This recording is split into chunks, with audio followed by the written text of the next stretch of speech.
रहा है किस तरह से मेटल काउंटर्स की धुलाई होती हुई आज 2.5% नीचे हिंडाल्को, टाटा स्टील कमजोर, जेएसडब्ल्यू स्टील कमजोर, across the board sell side की पोजीशंस। लेकिन आज जो असल में पेन आया है मेटल्स में वो आया है वेदांत की वजह से। स्टॉक इस समय 5.5% नीचे। ध्यान रहे कि ये खुला 285 पर और फिर जल्द से जल्द फिसलता हुआ दिखाई दिया। इंट्राडे में हमने देखा यहाँ पर करीब 260 तक के लेवल्स भी देखने को मिले। अब काफी कुछ हुआ है वेदांत में। कुछ देर पहले कंपनी की तरफ से सफाई आई, लेकिन बाजार में ऐसी रिपोर्ट्स थी कि शायद कंपनी कुछ डिफॉल्ट कर सकती है। एक्चुअल स्थिति क्या है, किस तरह से यहाँ पर ये पूरा मामला उभर कर आ रहा है और आज इतनी अग्रेसिव पोजीशंस क्यों आई है मंदी की तरफ।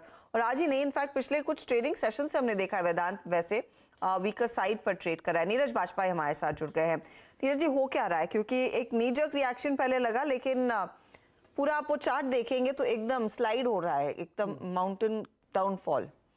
अब स्लाइड के पीछे सबसे बड़ा ट्रिगर क्या है और कितनी अहमियत देनी चाहिए उन रूमर्स को जो मार्केट में है? देखिए, स्लाइड का की एक ठोस वजह है।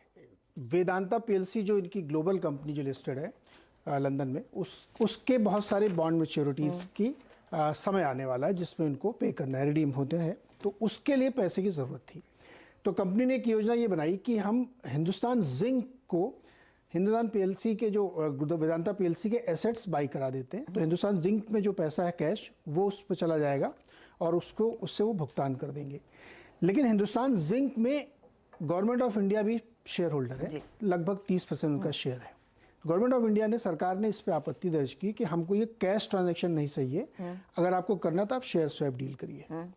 इस पर बात फंस गई, क्योंकि इरादा तो था कैश निकाल के अपने बॉन्ड के पैसे चुकाने का, लेकिन सरकार ने जब उसमें अड़ंगा लगा दिया, चूंकि वो 30% के शेयर होल्डर हैं तो आप कर नहीं सकते अकेले। यहाँ से दिक्कत खड़ी। और ये जब खबरें छपी कि डिफॉल्ट हो सकता है, पैसे नहीं चुका पाएंगे, ऐसी तमाम खबरें मीडिया में आई, तो स्टॉक में एक तेज़ गिरावट देखने को मिली। इसके बाद एक और इसमें पेच है जिसको समझना बहुत ज़रूरी है।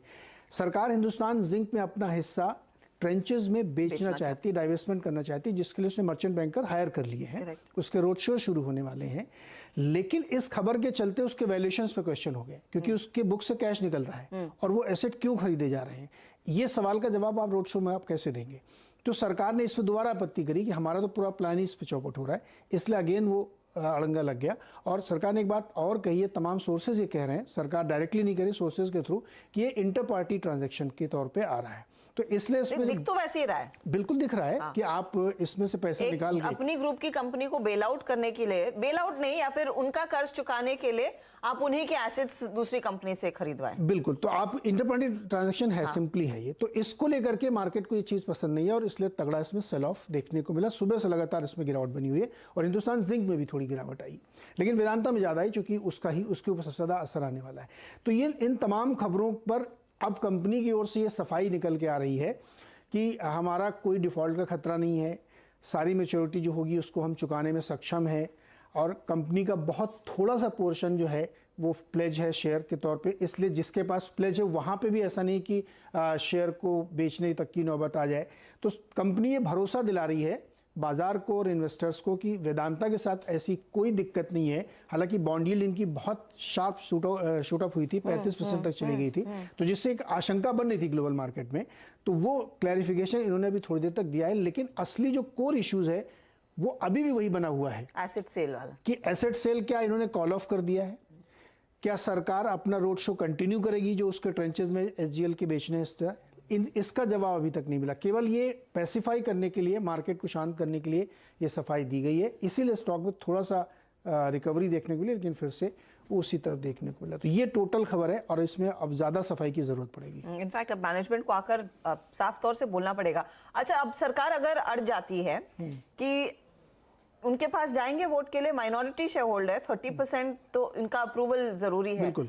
और अगर अप्रूवल नहीं आते तो ये सेल नहीं होगा, बिल्कुल नहीं, परचेज नहीं होगा। हाँ, ये हिंदुस्तान जिंक अपना एसेट खरीद नहीं सकती, उनके पैसे उनको दे नहीं सकती। आपको याद दिलाऊं कि जब इससे पहले वेदांता की डिलिस्टिंग की बात आई थी तो एलआईसी ने रोक लगा दी थी कि हम 90 रुपए पे शायद नहीं बेचेंगे, 90 का आसपास प्राइस था, 90 में हम नहीं बेचेंगे, हम इससे ऊपर देंगे। उसके बाद वो प्लान नहीं हुआ था और उसके बाद आप वेदांता का भाव देखिए कहाँ तक पहुंचा है। तो सरकार के रुख को अच्छा, प्लस इस समय गवर्नमेंट के साइड में आप खड़े दिखेंगे आप गवर्नमेंट से ये नहीं कह सकते कि नहीं हम बेचें, वो हो नहीं पाएगा। पहली बात तो टेक्निकली भी नहीं हो पाएगा और वो कर भी नहीं पाएंगे। तो मुझे नहीं लगता कि ये हिंदुस्तान जिंक ऐसी कोई परचेज करेगा। क्योंकि जब ये पहले खबर, तो ये एक्विजिशन की जो खबर थी मेरे ख्याल में 7 फरवरी के आसपास आई थी, राइट? तब उस दिन स्टॉक रिएक्ट किया था।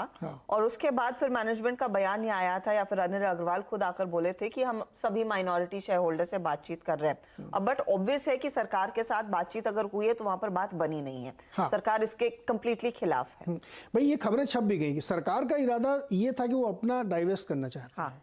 अगर वो आपकी बुक जिसको डाइवेस्ट करने जा रहे हैं उसके एसेट से पैसा निकल रहा है तो खरीद, तो जो बायर वो क्यों आएगा? वैल्यूएशन पे सारा खराब हो गया। सरकार का इरादा था कि 50-60 हज़ार करोड़ में अपना स्टेक पूरा निकालेंगे, अब वो तो मिलेगा नहीं। तो ये पूरी डील अब खटाई पड़ती हुई दिख रही है। तो यही वजह है कि स्टॉक बुरी तरह से टूट रहा है। और